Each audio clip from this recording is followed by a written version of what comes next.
नई प्रशासनिक इकाइयों का गठन विभिन्न क्षेत्रों में न्याय की खुशखबरी लेकर आता है। पहले भी हमने 4 नए अनुभाग और 29 तहसीलें बनाई। 25 तहसीलों के गठन का कार्य शीघ्र पूरा किया जाएगा और आज मैं 18 नई तहसीलों के गठन की घोषणा करता हूं। प्रशासन की सुविधाओं को जनता से अधिक निकट लाना हमारा प्रमुख लक्ष्य है। इसलिए मैंने मुख्यमंत्री बनने के 8 माह के भीतर 15 अगस्त 2019 को गौरेला, पेंड्रा, मरवाही जिला बनाने की घोषणा की थी। नए जिले की शुभारंभ भी 6 महीने के भीतर कर दिया गया था। आज मैं विकेंद्रीकरण के सिलसिले को और आगे बढ़ाते हुए जिलों का पुनर्गठन करते हुए 4 नए जिले मोहला, मानपुर, शक्ति, सारंगगढ़, बिलाईगढ़ तथा मनेंद्रगढ़ के गठन की घोषणा करता हूं। पूरी दुनिया में कोरोना महामारी के कारण जिन क्षेत्रों में कामकाज सर्वाधिक प्रभावित हुए उनमें शिक्षा का क्षेत्र प्रमुख है, लेकिन छत्तीसगढ़ में शिक्षा व्यवस्था को अनेक नवाचारों के जरिए निरंतर जारी रखा गया। कोरोना से शैक्षणिक सत्र को अवरुद्ध नहीं होने दिया गया। ऑनलाइन कक्षाएं, 12 मोहल्लों में कक्षाएं लगाकर पढ़ाई कराई गई। इतना ही नहीं, शिक्षा की गुणवत्ता को शाला स्तर से बढ़ाने हेतु Swami Atmanand English medium school योजना के तहत 172 सरकारी स्कूलों का उन्नयन कर इन्हें सर्व सुविधा युक्त बनाया गया है। मुझे खुशी है कि हमारे प्रदेश के बच्चों ने अंग्रेजी मीडियम में शिक्षा की जोरदार ललक दिखाई है। इन स्कूलों में कुल 1,36,500 बच्चों ने प्रवेश लिया है, जिसमें से 70,000 बच्चे अंग्रेजी माध्यम के हैं तथा 66,500 बच्चे हिंदी माध्यम के हैं। इस तरह शाला में अधोसंरचना उन्नयन का लाभ अंग्रेजी तथा हिंदी दोनों माध्यमों के बच्चों को मिल रहा है। हम इस योजना को विकासखंड स्तर तक ले जाना चाहते हैं।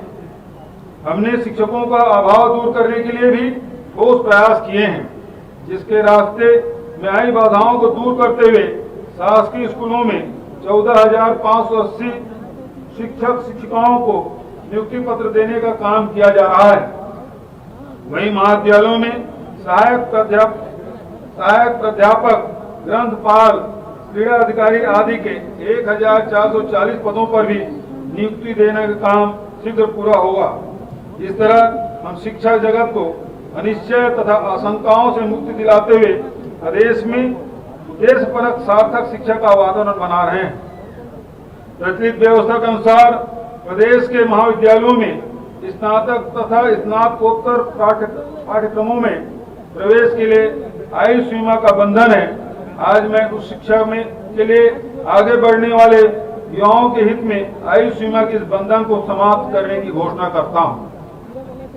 इसी तरह 1.5 दशकों से छत्तीसगढ़ में स्वास्थ्य सुविधाओं का अभाव दूर करने, उसे जरूरतमंद जनता तक पहुंचाने और गुणवत्ता सुनिश्चित करने को लेकर भी तदर्थवाद चल रहा था। हमने स्पष्ट प्राथमिकताएं तय की।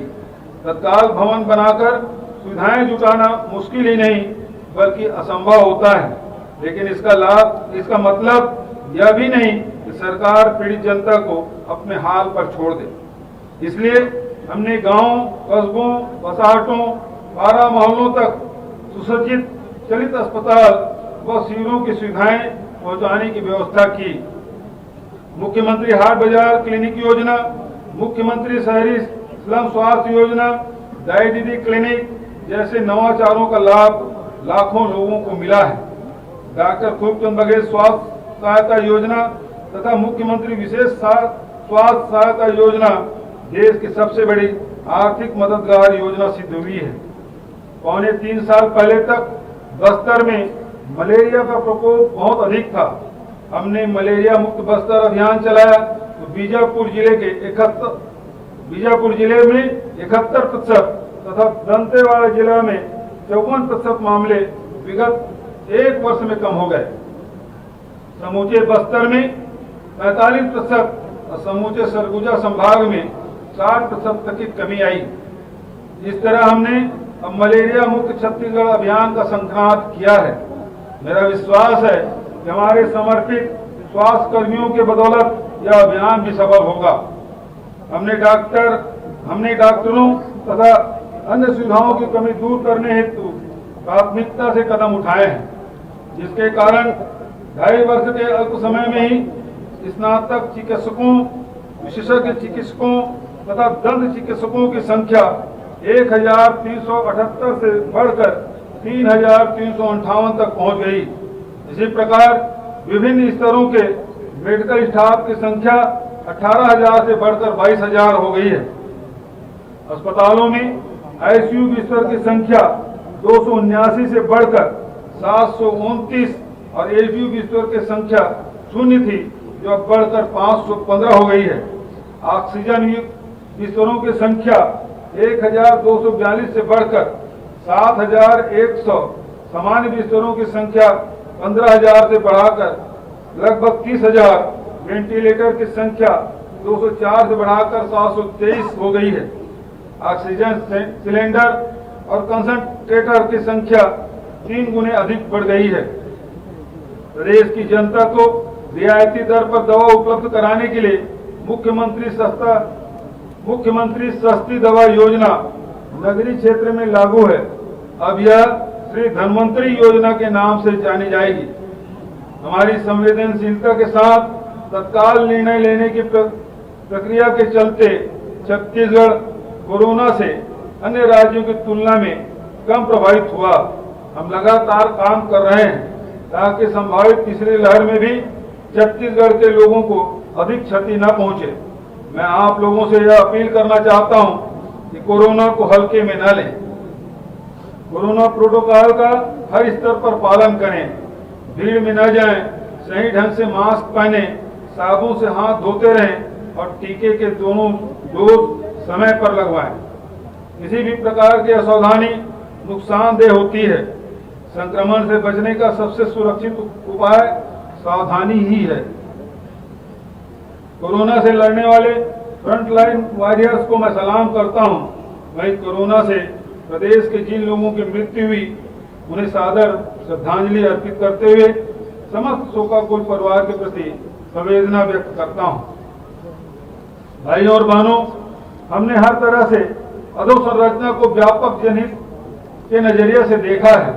अधूरे काम तेजी से पूरे हों और नए काम इस तरह से मंजूर किए जाएं जिससे अधिकाधिक लोगों को लाभ मिले। प्रदेश में 16,000 करोड़ की लागत से सड़कों, पुल, पुलियों के निर्माण की कार्य योजना बनाई गई है और स्पष्ट लक्ष्य रखा गया है कि सारे काम 2 साल में पूरे कर लिए जाएं। राम वनगमन पथ वास्तव में भगवान राम के वनवासी रूप के प्रकटीकरण का पथ है। इस महान मानवीय मूल्य को लोक आस्था से जोड़ते हुए 2,260 किलोमीटर लंबी सड़कों का निर्माण करने का बड़ा लक्ष्य हमने रखा है और इसके प्रथम चरण का कार्य भी प्रगति पर है। बिजली के क्षेत्र में अधूरी पड़ी योजनाओं के कारण बहुत बड़ा निवेश जनहित में उपयोग नहीं हो पा रहा था। परियोजनाएं ठप पड़ी थी, इसलिए हमने बिजली के क्षेत्र में प्राथमिकताएं तय की। हमने अति उच्च दाब पारेषण तंत्र के 500 करोड़ रुपए लागत की परियोजनाएं, वितरण तंत्र के करीब 2,700 करोड़ लागत की परियोजनाएं पूरी कराई, जिसका लाभ अब विभिन्न क्षेत्रों को मिलने लगा है। अब नए सिरे से परियोजनाएं बनाई गई है जो प्रगति पर है। इनसे प्रदेश में बिजली आपूर्ति की गुणवत्ता में और अधिक सुधार तथा स्थायित्व आएगा। आप बिजली बिल योजना का लाभ 39,63,000 लोगों को 1,822 करोड़ रुपए के बचत के रूप में मिला है। निःशुल्क बिजली प्रदाय योजना का लाभ 6 लाख किसानों तथा 18 लाख बीपीएल उपभोक्ताओं को मिला है। मुझे कहते हुए खुशी हो रही है कि हमारी बिजली कंपनियों में विभिन्न पदों पर 2,500 से अधिक कर्मियों की भर्ती की जा रही है, जिसमें जूनियर इंजीनियर से लेकर मैदानी स्तर पर काम करने वाले लाइन अटेंडेंट के पद शामिल हैं। छत्तीसगढ़ राज्य बनने के बाद बिजली कंपनी में पहली बार इतनी बड़ी संख्या में नियमित भर्ती हो रही है, जिनमें छत्तीसगढ़ के मूल निवासियों को नियुक्ति दी जाएगी। इसमें से 1500 लाइन अटेंडेंट पदों पर भर्ती के लिए विज्ञापन जारी कर दिए गए हैं। शेष पदों पर भर्ती के लिए प्रक्रिया चल रही है। शीघ्र ही उसके लिए भी विज्ञापन जारी किए जाएंगे। हमें विरासत में 18,000 करोड़ रुपए लागत की अधूरी 543 सिंचाई परियोजनाएं मिली थी, जिनमें से अब 138 परियोजनाएं पूर्ण कर ली गई है और 405 का काम प्रगति पर है। 17 दिसंबर 2018 के बाद 1,657 करोड़ रुपए लागत की 429 परियोजनाएं स्वीकृत की गई। इसमें से 12 परियोजनाएं पूर्ण कर ली गई है तथा 417 परियोजनाएं भी शीघ्रता से पूरी करने हेतु जोर दिया जा रहा है।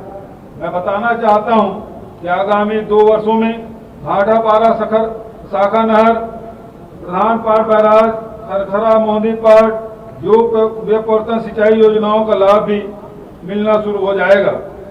जल जीवन मिशन के माध्यम से हम ग्रामीण क्षेत्रों में प्रति व्यक्ति प्रतिदिन 55 लीटर पेयजल उपलब्ध कराने की दिशा में काम कर रहे हैं। हमारा लक्ष्य है 39 लाख ग्रामीण घरों में 2023 तक नल से शुद्ध जल देने के काम पूरा हो जाएगा। भाइयों और बहनों, निश्चित तौर पर हमारा लक्ष्य ग्रामीण तथा वन क्षेत्रों में किसानों तथा वन आश्रित परिवारों को तेजी से विकसित कर सामान्य अंचलों के लोगों के बराबरी में लाना है। लेकिन हम विकास की किसी भी संभावनाओं को छोड़ना नहीं चाहते और उसमें हर अंचल के स्थानीय लोगों की भागीदारी भी पूरी प्राथमिकता से बढ़ाना चाहते हैं। हमने स्पष्ट कहा है कि छत्तीसगढ़ के संसाधनों में राज्य में ही वैल्यू एडिशन के लिए जो व्यक्ति या संस्था आएंगे उन सबका हार्दिक स्वागत। मुझे यह कहते हुए खुशी है कि हमारी भावना निवेशकों तक सही अर्थों में पहुंची है, जिसके कारण विगत 2.5 वर्षों में प्रदेश में 18,492 करोड़ रुपए के पूंजी निवेश से 1,145 नए उद्योग स्थापित हुए और 28,000 से अधिक लोगों को प्रत्यक्ष रोजगार मिला है। मैं बताना चाहता हूं, वृहद उद्योगों में 51,000 करोड़ रुपए से अधिक पूंजी निवेश करने के लिए बड़े महत्वपूर्ण MOU भी हुए हैं, जिनमें लगभग 72,000 स्थानीय लोगों को प्रत्यक्ष रोजगार मिलना प्रस्तावित है। सरकारी, अर्ध सरकारी, निजी, नगरीय, ग्रामीण, वन जैसे हर क्षेत्र में हमने नए रोजगार के अवसर बनाए हैं। नियमों को शिथिल करते हुए अनेक लोगों को अनुकंपा नियुक्ति दी गई है। तृतीय लिंग समुदाय के लोगों को पुलिस में भर्ती किया गया है। विभिन्न उपायों से बेरोजगारी दर को 22% से घटाकर 3% तक लाने में सफलता मिली है। यह एक स्वतंत्र एजेंसी का आकलन है। भाई और बहनों, मुझे कहते हुए खुशी है कि छत्तीसगढ़ में वर्षों से लंबित समस्याओं का हल इन 3 वर्षों में हुआ है और अब प्रदेश की फिजा में हर ओर विकास के नए रंग उभरने लगे हैं। विरासत में मिली नक्सलवाद की समस्याओं पर अंकुश लगाने में मिल रही सफलता उत्साहवर्धक है। बस्तर फाइटर्स बटालियन के तहत 2,800 नए पदों पर भर्ती की जाएगी। नक्सल प्रभावित जिलों में 63 सुदृढ़ पुलिस थाना भवनों का निर्माण किया जा रहा है। पुलिस बल के आधुनिकीकरण के लिए कार्य योजना मंजूर की गई है। डायल 112 की उपयोगिता को देखते हुए इसका विस्तार अब पूरे प्रदेश में किया जाएगा। पुलिस बल को तनाव मुक्त रखने और जन सरोकारों से अधिक जागरूक करने हेतु कई कदम उठाए गए हैं, जैसे संकट निधि, स्पंदन, शहीद सम्मान निधि, मेरिट स्कॉलरशिप, थानों में संवेदना कक्ष, बाल मित्र कक्ष, महिला हेल्प डेस्क, राज्य साइबर थाना आदि। इस प्रकार हम पुलिस बल को नए तरीके से सजग और सुसज्जित कर रहे हैं। भाइयों और बहनों, यह एक विडंबना ही है कि देश की आजादी के 75वें साल का उत्सव मनाते वक्त भी हमें कहीं न कहीं उन प्रवृत्तियों, उन प्रतिक्रियावादी ताकतों का मुकाबला करना पड़ रहा है जो 1947 के समय उभार पर थी। शांति, अहिंसा और सांप्रदायिक सद्भाव की बुनियाद को कमजोर करने वाली ताकतों का पोषण कहाँ से होता है, यह बात समझना भी हमारी आजादी के मूल्यों को समझने के समान होगा। मैं स्वतंत्र भारत के महान संविधान के हवाले से कहता हूं कि सभी नागरिकों को सामाजिक, आर्थिक और राजनीतिक न्याय, विचार, अभिव्यक्ति, विश्वास, धर्म और उपासना की स्वतंत्रता, प्रतिष्ठा और अवसर की समता, व्यक्ति की गरिमा तथा राष्ट्र की एकता और अखंडता सुनिश्चित करने वाली बंधुत्व का रास्ता अपनाना तब भी हमारे लिए जरूरत थी और आज भी इसकी जरूरत है। आज इस पावन तिरंगे की छांव में खड़े होकर हम एक बार फिर यह संकल्प लेते हैं कि गांधी, नेहरू, अंबेडकर के रास्ते पर, संविधान के सिद्धांतों पर चलेंगे। भले ही रास्ता कितना कठिन और चुनौतियों से भरा क्यों न हो, मुझे विश्वास है कि छत्तीसगढ़ मॉडल से देश में विकास की जो नई अवधारणा विकसित हो रही है, समरसता और भागीदारी के साथ विकास का जो नया वातावरण बन रहा है, उससे न सिर्फ छत्तीसगढ़ के प्रति देश का विश्वास मजबूत होगा, छत्तीसगढ़ न सिर्फ देश और दुनिया के लिए नई आशाओं का गढ़ बनेगा, बल्कि इसका लाभ भारत को अपनी विरासत, मूल्यों और सिद्धांतों के अनुरूप आगे बढ़ाने में भी मिलेगा। छत्तीसगढ़ राष्ट्रीय गौरव के केंद्र के रूप में सम्मानित होगा। हम ऐसा ही नवा छत्तीसगढ़ गढ़ने को प्रतिबद्ध हैं। आज स्वतंत्रता दिवस के अवसर पर कोरोना वॉरियर्स का सम्मान किया जाना एक सुखद अनुभव है। कोरोना की दूसरी लहर के दौरान एक बार फिर हमारे प्रदेश के डॉक्टरों, नर्सों, समस्त चिकित्सा अमले ने पीड़ित मानवता की सेवा पूरे समर्पण भाव से की। इसके साथ ही अत्यावश्यक सेवाओं तथा कानून व्यवस्था को सुचारू बनाए रखने के लिए भी प्रशासनिक अधिकारियों और विभिन्न विभागों के अमले सुरक्षा, बिजली आपूर्ति, जल आपूर्ति से लेकर सफाई तक सुनिश्चित करने में हजारों लोगों का अमूल्य सहयोग मिला। कोरोना का मुकाबला करने में सामाजिक संगठनों की भूमिका भी बहुत महत्वपूर्ण थी। इन सभी कोरोना वॉरियर्स का सम्मान करते हुए हमने वास्तव में सेवा की आदर्श परंपरा का सम्मान किया है। इसे आगे बढ़ाने की पावन जिम्मेदारी का निर्वाह किया है। आप सभी को साधुवाद, बधाई और शुभकामनाएं। धन्यवाद माननीय मुख्यमंत्री महोदय। और अब माननीय मुख्यमंत्री महोदय इन रंग बिरंगे गुब्बारों को इस स्वच्छंद आसमान पर विचरण करने के लिए छोड़ रहे हैं। जोरदार तालियां और ये रंग बिरंगे गुब्बारे स्वच्छंद आकाश में उड़ते हुए बता रहे हैं कि हम आजाद। और चलिए यहाँ वक्त एक छोटे से ब्रेक का, फौरन लौटेंगे।